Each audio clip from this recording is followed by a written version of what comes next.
Nĩ igongona rĩrĩa rĩrehete hamwe atongoria kuma honge-inĩ itiganĩte ona atungati a arwaru igongona-inĩ rĩa kũmatuga kumana na wĩra wao ũrĩa makoretwo makĩruta.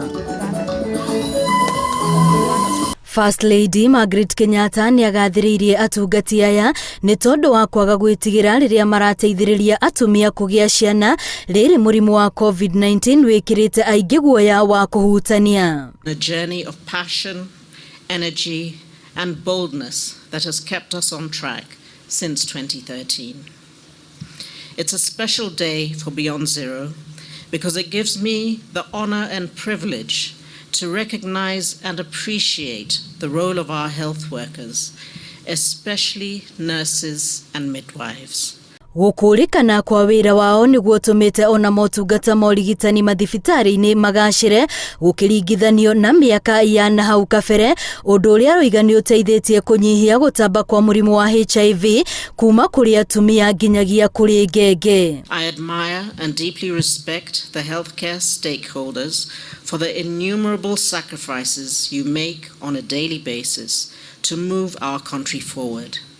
I strongly support your belief in a future where the lives of all Kenyans, especially women and children, count.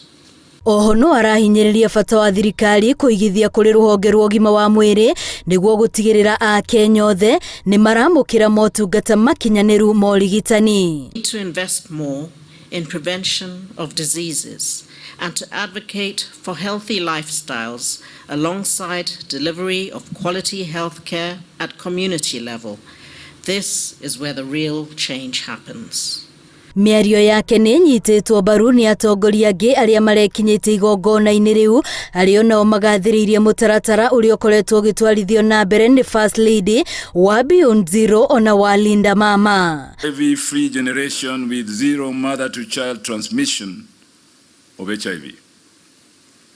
Ultimately, the initiative strives to ensure that no mother should die while giving life. Kenya has made a significant progress since 1978 when it comes to primary health care. And Your Excellency, some of the initiatives that have been taken place to strengthen primary health care include the Linda Mama program. This program has contributed to the increase in skilled birth deliveries. As an example, we've increased from 57% to 78% in 2020. Girifo tera Inoro TV retwa rĩakwa nĩ Wambui wa Macharia.